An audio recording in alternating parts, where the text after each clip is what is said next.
You're listening to the We Are Libertarians podcast network. Find all of our shows at wearelibertarians.com. Welcome to We Are Libertarians for this week. I am your host, Chris Spangle. To my left is Greg Lenz. Greg, how are you? Doing well, Chris. How are you? I'm well. Brett Bittner joins us. Brett, how are you? I'm doing quite well. It is almost the weekend. I know. Well, I'm already done for the weekend. Put in my 4 hours. I'm ready to go.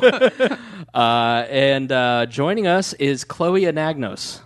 Very good. I said it right. You said it correctly. How Greek are you? I am half Greek. Okay. Half Greek, half German. So right now it's a little interesting. Oh, my. Especially in the... Is there a war within yourself? Just a little bit. You're struggling with the greater jihad. Now, you said your name was what before your family changed it? Before my grandpa changed it, it was Anagnostopoulos, which I believe is like 17 letters. So imagine that, like on a jersey... on the SAT. It's rough. You'd get like 478 points, and you get 400 for spelling your name right. I learned that in Blue Chips. Yeah, that's right. Nick Nolte approach to the SAT knowledge. Right. You get 200 points for spelling your damn name right. That's what he missed. He misspelled his name. God damn it. I love hearing, I have a friend named Kostaki Economopoulos, and like that's shortened. And I just love hearing Greek names said. Say your name again. Chloe Anagnostopoulos. Or Anagnos. Awesome. Yeah. I'm so excited. That made my day. All right. So we know Brett. Yeah, now I need no introduction. Brett, when I benevolently decided to leave my position at the Englehart Group and the Advocates for Self-Government as their marketing guy, I decided to troll the Englehart Group and the Advocates. And now I am trolling anyone who ever orders the quiz because, Brett, you have a new title with the Advocates for Self-Government. The last time I was on, I think I had... You had just got it. I forgot, so say it again. I'm the executive director for the Advocates for Self-Government. We've moved from Cartersville, Georgia to Indianapolis, Indiana. Okay. And we're pretty excited to be in our new space. Yeah, you're in downtown on Mass Ave. Very trendy. Right. Very cool. Yeah, across from Brewburger. Mm-hmm. I feel I could feel the freedom lifting. It's just very free. Oh, very freeing. Smells like liberty. Yes, much better than that's not liberty. Now, Brett, you went on, and so Chloe, you moved up and you took Brett's job with the Englehart Group and. In a roundabout way, the Advocates. It's really confusing. It is kind of confusing. I know I took his office, if that helps. My office. How was the transition? Your office. That's my chair that I let Brett sit in, So- even after I left. So I have your chair, your office. Let me be benevolent again. You may have my office and chair now. Oh, thank you. It is now Chloe's. I appreciate it. Hear that, Brett? Where do you find your role? What role do you best fit? Mm-hmm. That's huge. In the bureaucracy, and how can you do it to your most effective ability rather than the ability of personally satisfying? I think it first starts, and James and I talked about this yesterday when it comes to outreach, because James does a lot of great outreach. It's just different outreach than what most people would do, and what a lot of leadership would say, we don't want James being our representative, but James is unafraid. Like, James doesn't have fear to go out and talk to people. And I think so much of outreach and political action and really everything that leads to success in life is about knowing your core values, knowing who you are, being unafraid to speak, being authentic in what your goals are, not trying to be manipulative, not trying to be controlling or awful, and setting appropriate boundaries and goals and not saying, I'm going to run for governor of Indiana as an independent and I'm going to win and there's nothing that can stop me. I mean, because the people that showed up to run for office as libertarians, and you want to win. That's the goal. The goal in politics is to win your election. But you also have to have realistic goals. So maybe winning number one, adding 2 percentage points number two. Yeah, and anytime your goal is external on something you don't have concrete, absolute control over, right. It's if that's that, I would tell anyone that is their goal going in. That's a bad goal to have. Right. If you look at the campaign of Andy Horning for Senate campaign, when Richard Murdoch laid the largest egg that's ever been laid by a Republican senator or Senate candidate in history, he did an incredible job of not whatever when that happened, and Richard Murdoch said, made the logical conclusion that if rape is part of God's plan, that was what he alluded to. Andy didn't bury him, which is Andy really didn't like pile even on. like you think bleeding out of your whatever is bad, but yeah, and that's something Rick Santorum's battled too. I mean, anyone Right. that doesn't believe in the rape or abortion exception fights that, and they use it's part of God's plan to defend that position. That's what you run into. But Andy, literally in my parents' neighborhood, who are lifelong Republicans in a donut county, they were so open to Andy's message because Andy handled it so well. He showed extreme class in saying, coming to Richard Murdoch's defense and not doing what the Democrat was so willing to do, because the Democrat was probably going to win at that point anyway. Richard just wasn't a great candidate, but when the Democrats just seized all over him, they looked so bad. They looked like vultures. Right. And Andy, by having that opportunity come up and presenting himself so well, he won so many Republicans that were a little bit disenfranchised and no longer really identifying with the hardcore tack of the Christian conservative wing of the Indiana Republican Party. I mean, he's got people that now are considering Rand Paul as their nominee in the Republican primary. yeah, because what Andy said is, I know Richard Murdoch. I don't know him well. I just know on our exchanges, but he seems like a very nice man who made a mistake, and he's a human being, and we all make mistakes. And if you want to vote for him or not vote for him based on that one gaffe, then that is your choice. I would much rather you look at me and what I stand for, but I don't think that we should vilify a guy because he said something in an environment that is very nerve-wracking. It is very, very intense to do a debate. And I think by doing that, by showing humanity, showing that he's a good person, because Andy's a great person, that he ended up getting a lot more votes. So I think the first step in being successful at outreach and libertarianism, in connecting with people, you have to be able to know how to connect with people. Absolutely. And if your personal relationships are a mess, you're probably not going to be great at connecting with perfect strangers. And I think you have to really work on yourself and know yourself and have self-confidence and not be insecure. Everybody has insecurities, but if you're walking up and I'm walking up to you at an outreach booth and my every thought in my head and every fiber in my body is going, I'm going to make a fool of myself and this person's going to judge me and they're not going to like me, you're probably not going to make a great connection. No, when you're reaching out, the most important thing to me is to be genuine and honest. Second to that, I would say be really nice. That's one of the things that we see in the political sphere that really isn't around anymore. Everything is about scoring a political point, having that bumper sticker slogan that you're just going to use over and over and over again. But at the end of the day, we're all people. We all want to have a meaningful connection with other people. There are a couple people that want to live in a bunker, in the middle of the desert. But for the most part, I think that people want to have a genuine connection with somebody. And if you aren't able to make that genuine connection, it's very difficult for you to be persuasive and to open somebody's heart and mind to something that they may have never considered before. And if you're not doing it in a nice way, you're certainly going to turn people off, or the majority of people off. And the way that I look at it is I'm looking at how the majority of people are going to accept something. Yeah. Smash. But I know that there are people that are totally cool with the Libertarian Macho Flash. There's a whole movement. Explain that. Okay, so the Libertarian Macho Flash is something that Michael Cloud talked about in Secrets of Political Persuasion. And it's where you basically take the most extreme stance that you can, and that's what you lead with. So his example was at a dinner party, and this is on his audio tapes, which I have actually listened to more than once, but where he talked about someone attending a dinner party, and part of the conversation turned political, and the person there said, "Oh, we're going to talk about politics?" And he says, "F the state." That was the lead-in for 7 people at the table who'd never met a libertarian before. that was their first impression of a libertarian.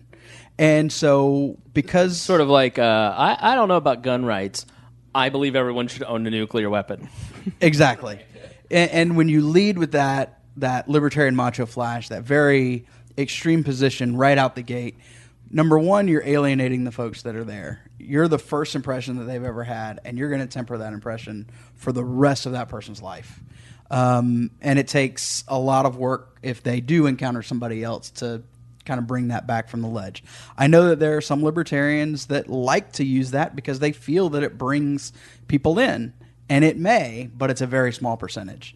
People want to have that connection that I talked about earlier, and the way that you do that is you build rapport. And one of the best ways to build rapport after you've introduced yourself and you're talking and the conversation has progressed beyond greeting is to listen. And that's one of the other things that's not happening in politics today. Because we're so quick to try to score that political point or use that bumper sticker slogan that we're programmed to use when we're talking about an issue, if we're able to listen and we're able to listen to the concerns, you can actually apply a libertarian solution to everything, to almost everything, to get an outcome that is desired. I think that we all want to have a very well-educated society. I think that we all want to have an end to homelessness. I think we all want to have people that are prosperous. I think we all want to have peace. It's just the means by which you get there. And if you are abrasive at the very beginning of that interaction, you don't have the opportunity to find out what that person's core issues are. You don't have a way to present the libertarian solution because you've turned them off right away. By the way, in describing the libertarian macho flash and that dinner party, the person who did that at that dinner party was Michael Cloud. Really? And he learned from that. I've done it. I've had conversations where, I'm not proud of it, but it is, it's the way that some people reach out. And unfortunately, in the libertarian world, because we are so few in the overall percentage of people, we are that first impression. And that may be what got you, but it's not going to be what gets the 97% of people who don't think in a libertarian way first. Yeah. I don't know how much I should say here. All of it. About a month ago, did I mention on air or off air my mental breakdown / spiritual awakening? You didn't, or you did earlier today. Today, yeah. I just found that while I am a very functional, obviously I run a very successful podcast. I mean, such high quality guests that you get too. I know. Thank you for being on, Chloe. Anytime. And I just found that a lot.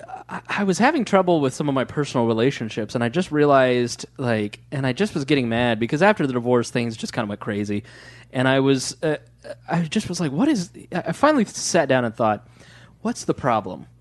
Things are not going well for me, and I'm blaming everybody else. Maybe it's me. And as I started to take account of my life and talking to friends like Greg and our dear friend Hannah Drozic, who has a velvet touch when it comes to coaching people, she said, "No, you really." And I wasn't connecting with people on a real level. I was more worried about getting whatever the goal was, instead of likes and shares and attention and all this other bull crap. And finally just decided, you know what, I'm not going to do anything. I'm not going to have goals for a little bit. And instead of sitting here and instead of talking and waiting for one of you to finish so I can begin talking so you can hear how brilliant I am, I started to just listen. And listening to people has changed my life because it's turned it around. Instead of me interrupting, going, I really struggle with this thing. Yeah, I had that too. Nobody, that's rude. And so I'm connecting with people on a much better level because I'm just being more authentic. I'm just being more honest. I'm not when you try to please everybody, you end up being dishonest. Because you're not being honest with what you actually truly believe. And I found that through my work in the political world, I was sitting there calculating, listening to every single word, breaking down every little twitch, every little language, examining everything that the person was wearing, and trying to formulate the strategy of manipulation so that I could infiltrate your mind to persuade you to what I think you should believe. As opposed to truly just looking the person in the eye, listening to what their concerns are, and then saying, yeah, libertarians believe. And it's just, I think you were waiting for your turn to speak. Right. Waiting for my turn to speak, to share maybe something that I've learned, or to ask a question so I could continue to listen. And when you ask another person a question and you listen to what they have to say and then you ask a follow-up question, that's called a conversation. And libertarians a lot of times are not good at conversations. We are not good at looking you in your eye. We're not good at waiting for you to finish talking. We're waiting for you to stop talking so we can start talking at you. Yep. And we have, because we feel awkward, because we feel insecure in doing outreach, I found that libertarians I found in my candidates that they had two things, and Brett, back me up on this if you agree. They didn't think they knew enough about the libertarian philosophy, and they didn't think that they knew enough about the political process, so therefore they were not perfect messengers, and so they were afraid to act because they weren't perfect, so they were going to wait to act until they were perfect. Oh, that's not my experience at all. Really? Yeah, the exact opposite. Okay. They felt that they were the end-all, be-all when it came to libertarian philosophy, and they felt that despite the work that has been done by those before them and the lessons that they have learned, that the person who's running still knows better. They're the anomaly. Right. Yeah. Sure. They're the anomaly that can win it with Facebook posts. I certainly had those people. Right. But that was the majority that I encountered. Yeah. The majority that I encountered were people who were just afraid to act. Right. And that's why I loved Melissa's. If you haven't listened to the podcast with Melissa, she's a former dominatrix. And you talk about overcoming your fear in life. These people go to Melissa and she walks them around and they dress up like women and they cross-dress and then they go to order a Coke at McDonald's and that's the first time they've ever been in public in drag. And it releases their fear, and Melissa did it to release her own fear. And I think that's why we focused on a lot of this stuff recently, because outreach is scary. Like, you're walking up to somebody talking about... stranger. It's a complete stranger, and you're talking about your deeply held personal beliefs. That's scary. Mm-hmm. But I think libertarians have to have more courage. Absolutely. And not be afraid to say, I don't know, I don't have an answer. Well, and that's one of the things when, there are little things that you can do to help you with that. When we were at Pride earlier this year, instead of having the table at the front of the booth, we put it at the back. Right. You couldn't sit down. You couldn't wait for them to come to you. So you were put in the awkward position of having to stand and go to people. That was by design. It was one of the things that I tried in Georgia and worked. And it, from a data perspective, it was phenomenal. We had one of the best outreach events we've ever had. And it was because we were pushing people out of their comfort zone and pushing them to talk to others.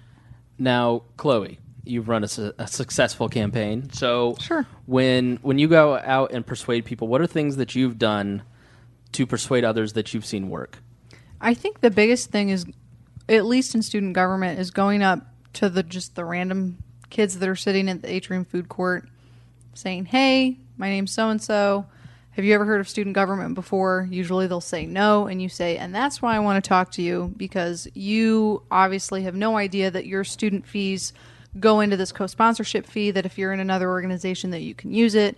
Here's my card. Here's a handout. I hope you vote. And on the back, this is the platform that I'm running on, that kind of thing. It's trying so you to don't target. Even do, it's a nice icebreaker. Yeah, you're not Yeah. even doing... it's not even a hard push. It's not a hard push at all. You're not saying vote for me because I believe in this. You're saying vote for me because we're spending your money anyway.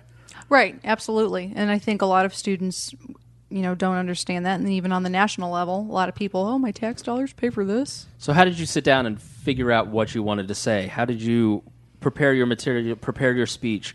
So when you walked up to those people, did you have an idea of what you were going to say? Had you practiced it? I had practiced a little bit. I was fortunate that when I ran in 2013, I had a lot of experience in speech and debate from high school. But I also had a friend of mine that was going to become a speech and debate teacher that actually worked with us. And we just kind of crafted that real quick 30-second elevator speech. Because Elevator pitch. Right. Because Yeah. when you're going up to I think students especially, it's like, hey, I have 10 minutes to eat lunch and look at Facebook. Don't bother me. You know what I mean? So it turned out to be pretty handy. So how did you decide what was the most effective message?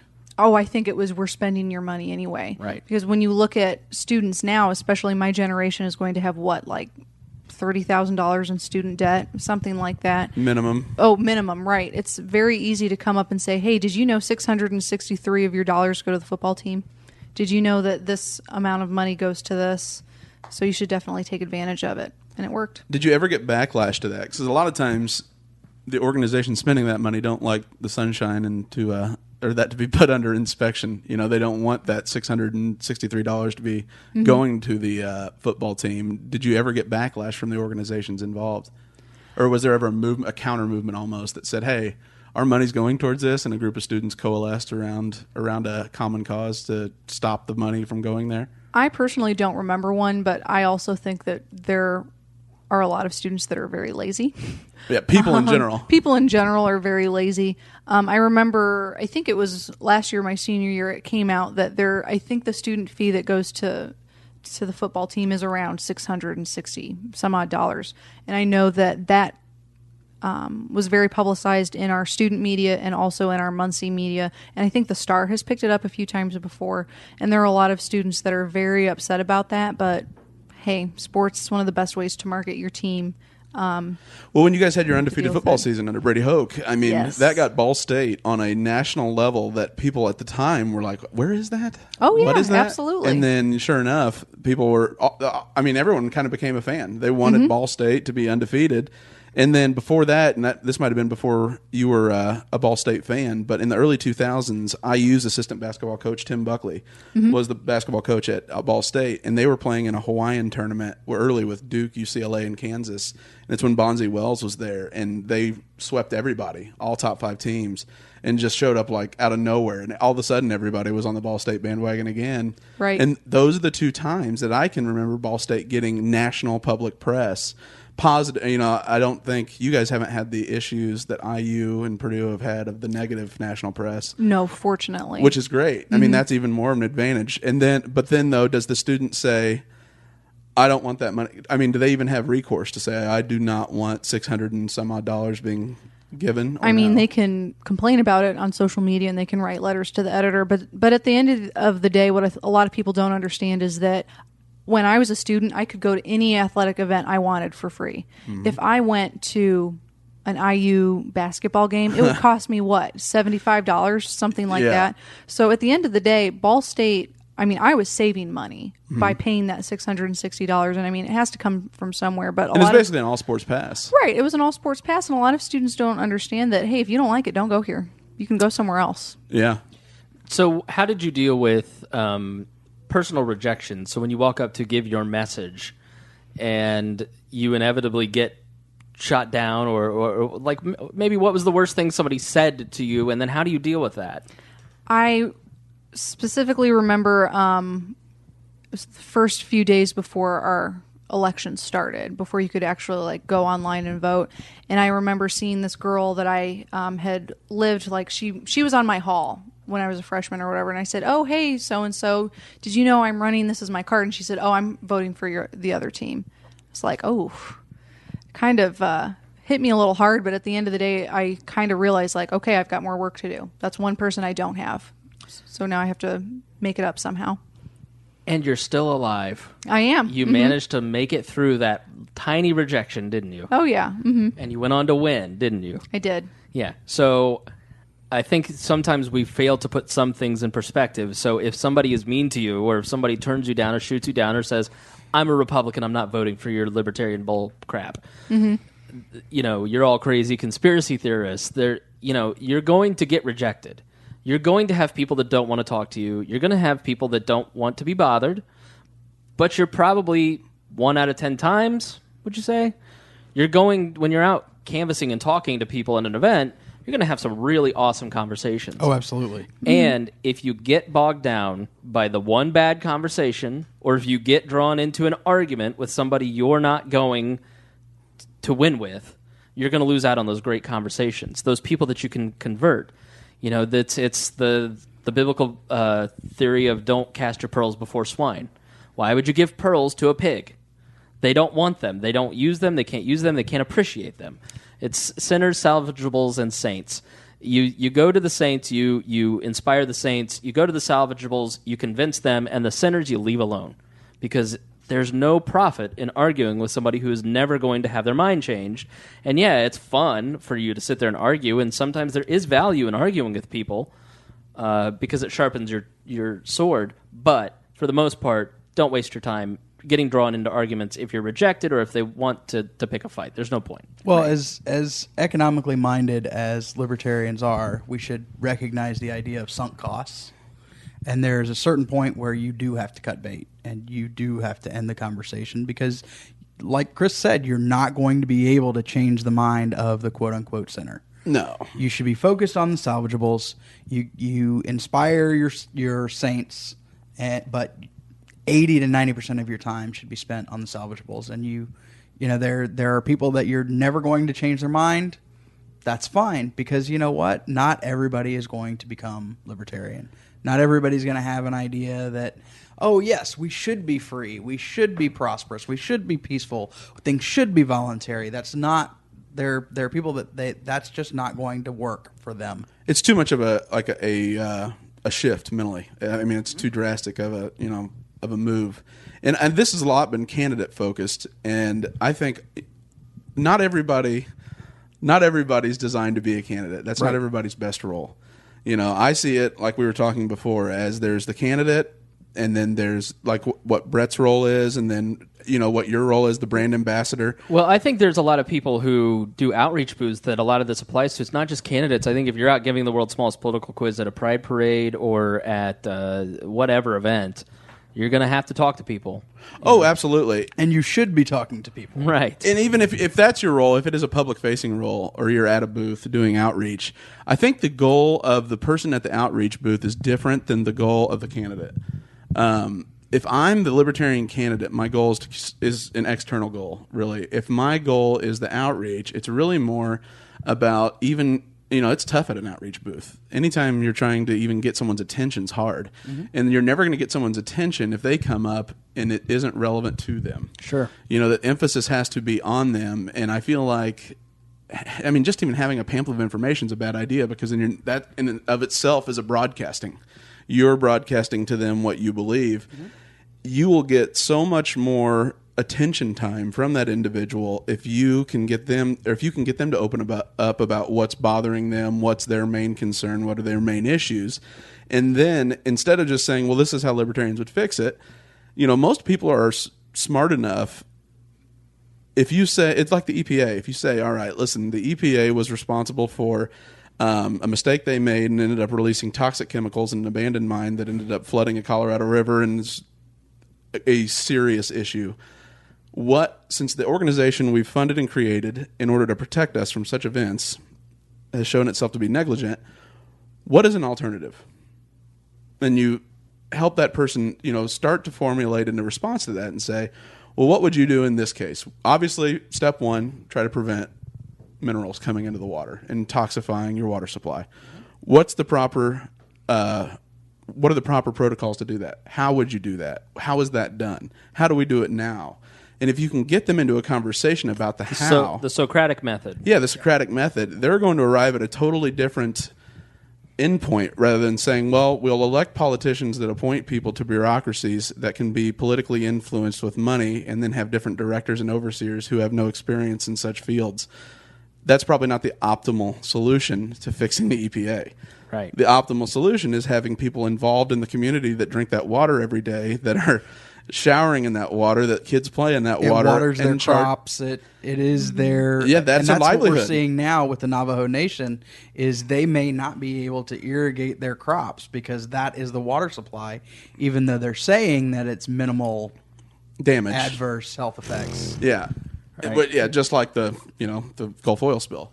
Yeah. These organizations have stopped serving their purpose, and so you have to begin to ask, why do they exist? And anytime just because it's federal government, the idea is that there are these grand overlords that are extremely smart and are the best and brightest, and that they have all the solutions that they will send to you and then have the Colorado Field Office implement, is backwards. It has to be ground up because they're the people who have a vested interest in living there and surviving there. One of the reasons I'm a libertarian is because, as you heard if you listen to the Abdul episode, he challenged me to defend my positions. Mm-hmm. And so all my Rush Limbaugh talking points didn't hold up when questioned by somebody who knew better and had more experience, more knowledge. And it starts to erode. So I think using the Socratic method, asking questions, knowing the destination but leading somebody down that path, in an honest dialogue is perfectly valid. Chloe, is there something that you once really strongly believed that somebody else changed your perception? I mean, is there, and how did that change? So is there anything, it doesn't even have to be political if you don't have a specific political example, but I mean, is there a belief that you've held that somebody helped you see a different way, and what was the process of that? I think probably one of the biggest ones was that, I'm trying to think, we had an instance where we had someone, speaking of trolls earlier online, we had someone that when I ran, again, bringing up this example, just commented on something that we had on Facebook and said, hey, your page is just really bad. Like, you guys, the majority of you are journalism, marketing majors, but, I really don't even know what you stand for. And it was one of those things where I had to message that person and say, okay, I know you're a student, and this person, I had no idea who he was, and he actually met with us after I engaged him a little bit, became friends with him, and he came to all of our debates and said, okay, this is how you have to end up marketing yourself. So it was one of those things where I had to take a step back and say, hey, you kind of have to listen to other people, and especially, just be humble about it. Yeah. Be willing to change. Oh, yeah. What about you? I know you're always right. Always. Always have been. Chloe was complaining about that before you got here. Yeah, that's fine. I am always right. No, I actually did have an evolution of my position, changing sides on immigration. Mm-hmm. I was very much a closed borders person.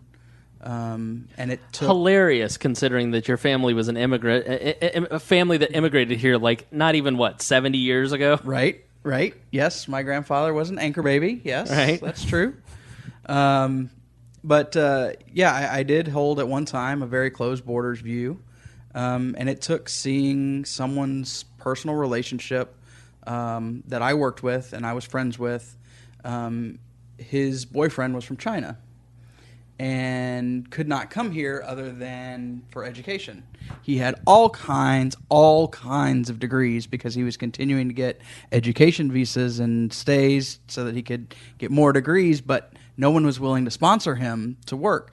And at the time in Georgia, there was a nursing shortage, and he was a nurse, but he couldn't find a job because nobody was willing to sponsor his visa for him to work here, because you have to sponsor them you basically have to guarantee that for the entire time they're here that you will employ them. Right. And it wasn't something that could be easily fixed by marrying someone because it was two dudes. At that time, that wasn't something that was happening in Georgia, and I'm honestly surprised that we haven't seen more pushback on the marriage license thing there like we have in Kentucky. But at the end of the day, I saw the struggle. I got to know Scott. And he ended up moving to Canada because they have a much easier immigration system. And, back and forth, it was a situation where he couldn't go back to China. Being gay, they would kill him. Yep.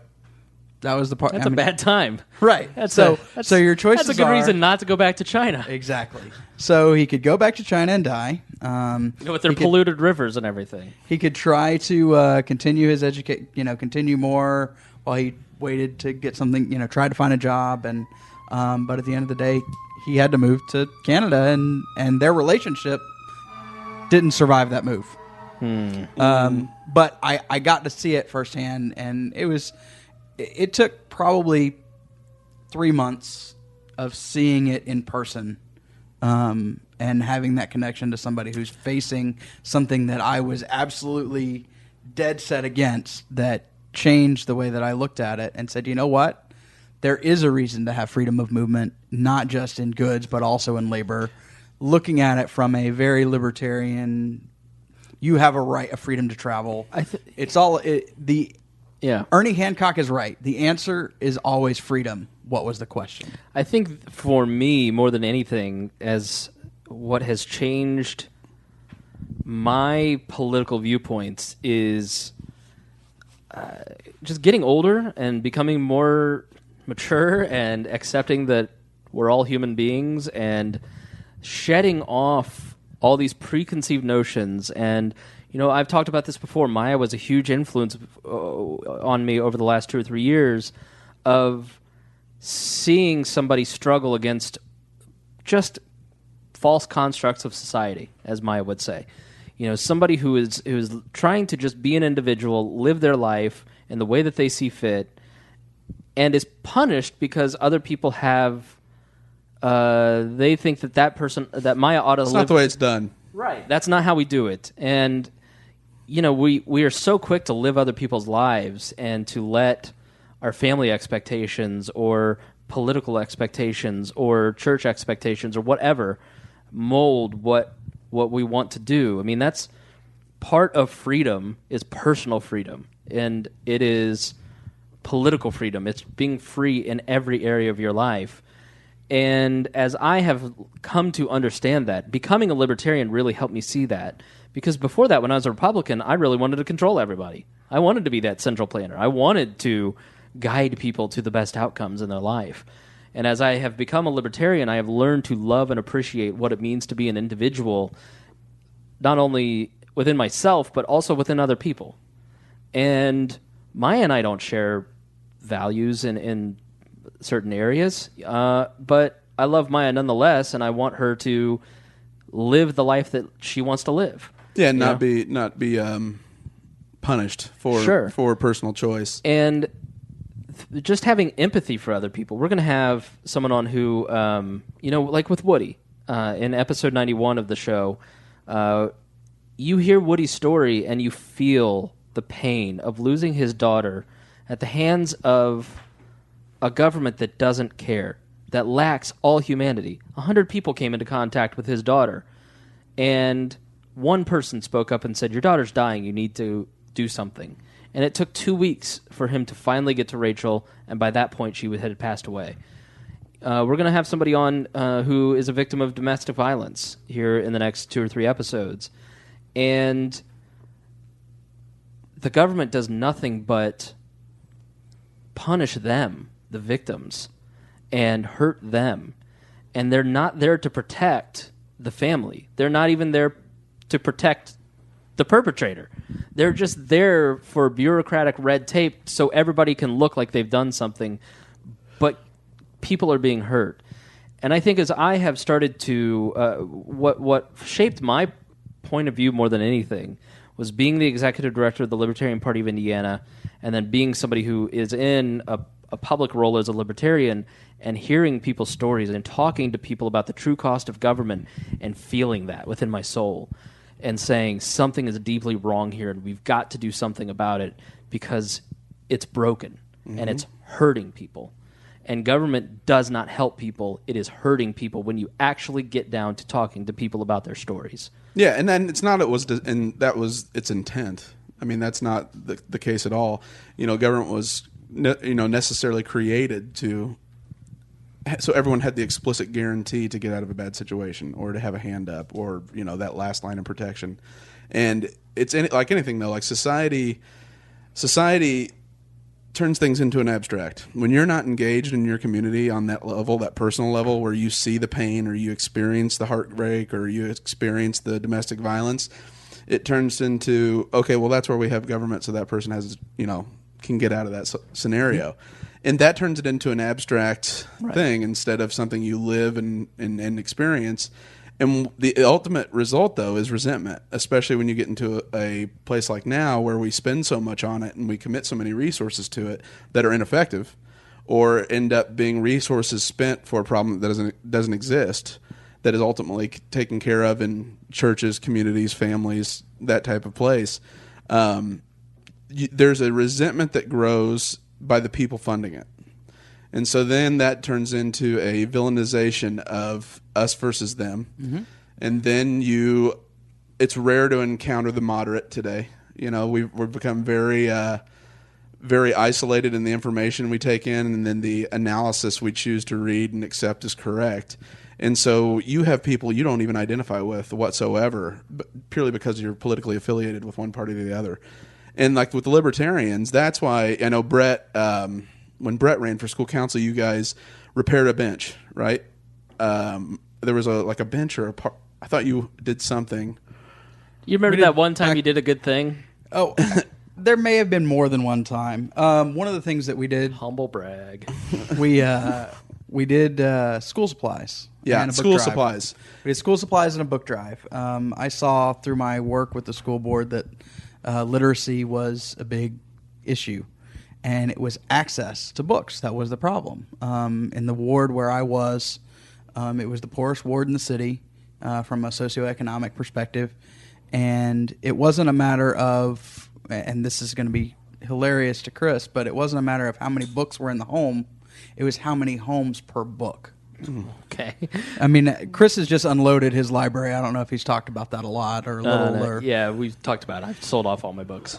But it was a situation where it wasn't like, well, there's 100. I can't read, Chloe. Oh, good to know. It wasn't a situation where there were 100 books per household. It was that there were 6 houses, 17 houses per book. Wow. And to me, I saw an opportunity for us to help.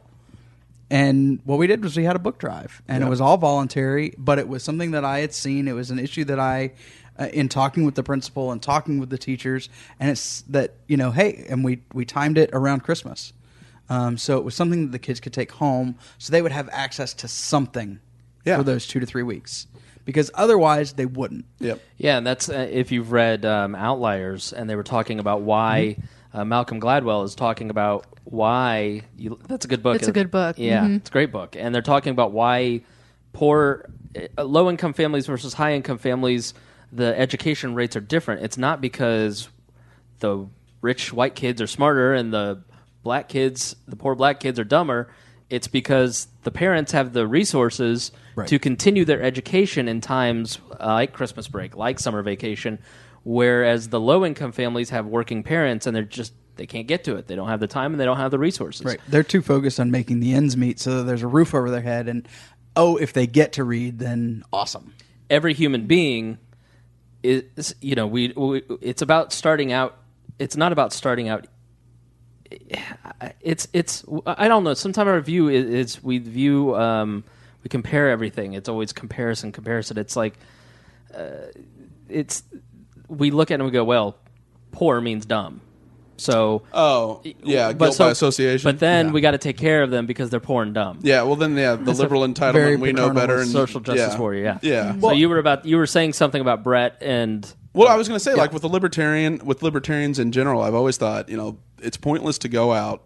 I mean, it's pointless to go out and shake hands and say, this is what I believe because I'm a libertarian. It's a way better use of resources to say we're going to rebuild that house in this, rundown community where we have several supporters, or we are going to have a libertarian food truck that goes around. You can deliver anytime someone in the neighborhood's having a crisis. Mm-hmm. By showing that it can be done without an agency or oversight, and you can fill in the gaps, and that the Libertarian Party is that filling in of the gap where we don't have to have a license from the government to help somebody, and that it can be relied upon even though there isn't the explicit guarantee of government. It's almost like Greg listened when I was on the Lava Flow podcast where I was talking about walking the walk. Yep. Where you have to show... I was going to say it's like he's listening to Jesus. Take care of your fellow man. But okay, you go ahead and compare yourself to Jesus. Hey now, you're the one that's making that comparison. But that was actually one of the things that we did talk about when I was on. And we're so quick to outsource responsibility because we see it, and Greg mentioned the key word for me earlier, it's intent. Somebody has a great idea, they think it's going to help society, they get the law passed or they get the ordinance done, or the beginning of that solution starts, and they think they're done. Libertarians look beyond that. We look at the outcomes. We look at what's going to happen. We look at, okay, well, it's going to help this person, but it's going to hurt these 6 people because they're involved. The hidden costs. And so we're looking at those underlying factors, and it really does come to an intent versus outcome. And Friedman was one who talked about that quite a bit, where he talked about how you can't judge something just based on someone's intent. You actually have to see it through. And so when you show, like Greg was talking about, and you're walking the walk like I talk about a lot, you are that shining libertarian example, then you can point to your peaceful, voluntary solution that involved no coercion, no force, and most importantly, no government. No paperwork. To provide a solution to a real-life, real-world issue for an individual, a family, a neighborhood, a community, a town, a county, a state, a nation. You can make that difference, but you have to be able to show, you have to be able to point to the things that can be done in the absence of government. But because we are so quick to outsource that responsibility to government, we celebrate when there's a law that's passed that takes care of supposedly No Child Left Behind. No Child Left Behind, Yeah. or the way that they have the Amber Alerts. Yep. You know, that's supposed to say, that was supposed to be the panacea, and it was going to end all of our searching for kidnapped children. Mm-hmm. And we're now, it happens so frequently that we turn off the alerts and we stop looking and we stop caring It's an because abstract. somebody else is doing it. Yeah. There's a system in place. We don't have to worry about it anymore. I'm sure they're very smart and they'll have it handled. When you hear the stories, and I've lived this story, unfortunately, and when you hear the story of the person we're going to have on, the Department of Children's Services is meant to save children, and it does nothing but put children at risk and hurt them, and it serves no purpose. It should be abolished, and there is no doubt in my mind about it. So I think in all of this, what it comes down to is, as a libertarian, you have to love the individual. First, you have to love yourself as an individual and do what you want to do as long as you're not hurting other people. Be free to live your life as you want to live your life as long as you're not hurting other people. It's when you start hurting others that it becomes a problem. Next, you have to start loving other individuals and connecting with them and talking with them. I lived in a bubble. I isolated myself. I was married, so it was kind of like a protective cocoon. Greg was there; he knows. Not in the marriage. We weren't married, Chloe, with each other. It was just. Oh, okay. It was Not that there's anything good. wrong with that. But you Right. can Well, thanks for now, clearing it up. luckily. Yeah. But I lived my life from a mountaintop where I was right, and I told how everybody else how they should live, and it should be freedom. Well, that doesn't make any sense. And over the last couple of years, I've learned to love being an individual and connecting with other individuals. And as I have done that, my politics has changed, my personal life has changed, everything about me has changed. I'm a happier person because I'm truly connecting with others. One of the things that I have learned is that it is wonderful to be listened to. I have never grown more because I have so many great friends that just listen to me. And they don't try to fix my problems. They just give me encouragement and they listen. And so many people in the voting public, when you go out and do outreaches, they just want to be listened to. They want to vent their frustration about the political. They don't want you to interrupt with the solution unless they ask for a solution. They want to talk and vent and get it out. And they just want you to listen because they're so tired of not being listened to, because they're so tired of getting spit lines back in their face and all the bull crap that these congressional candidates are.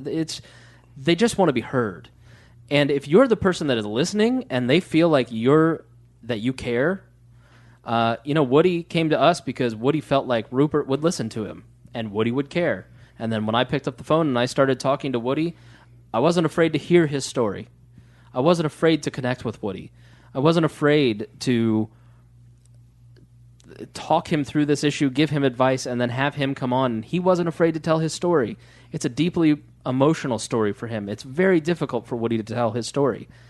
And I thank God that he has the courage to do that, because people like Woody will change the system.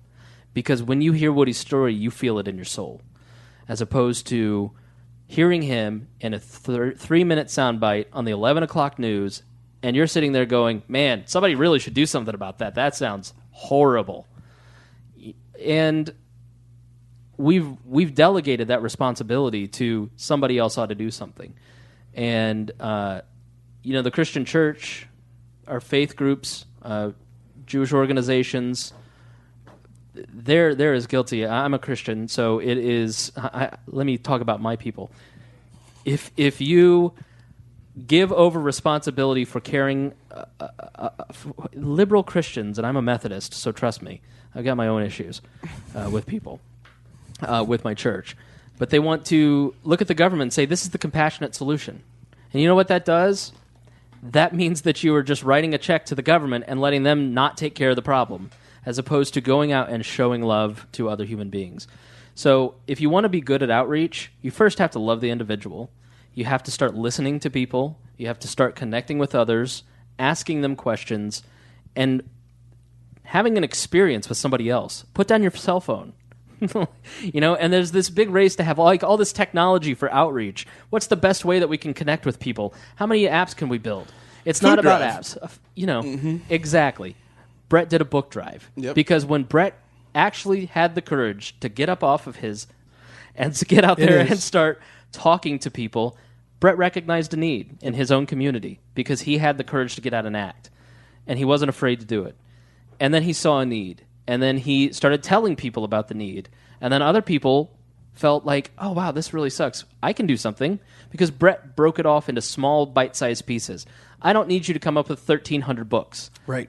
I need 5 books from you. Yep. And 5 books from your neighbors. And spread the word on your Facebook. And start spreading it that way. Break it down into sizable pieces. And through that action, Brett was able to make new friends, connect to people, and give people a good perception of what it means to be a libertarian and what it means to be a good person. Not that you're a good person, Brett, but you at least give the impression. It's all about perception. It's all about pleasing people.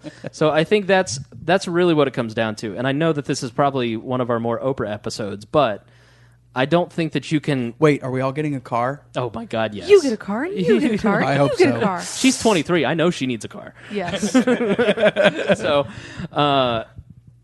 I think from all of our experiences, there is no other way than to connect with people on a real level and just listen to them.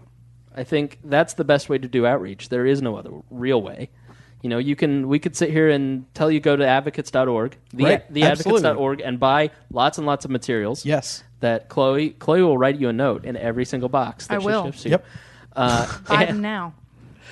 If you are a We Are Libertarians listener and you actually do order something, let them know.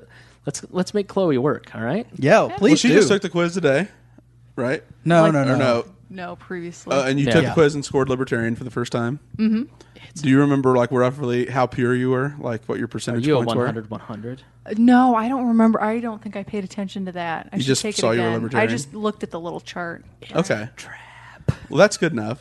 All right. Well, this has been an episode. It had Brett on it, so next time we can do better, right? I enjoy Bittner. I know. I like having Chloe on. I like Chloe more, but Bittner, you're all right.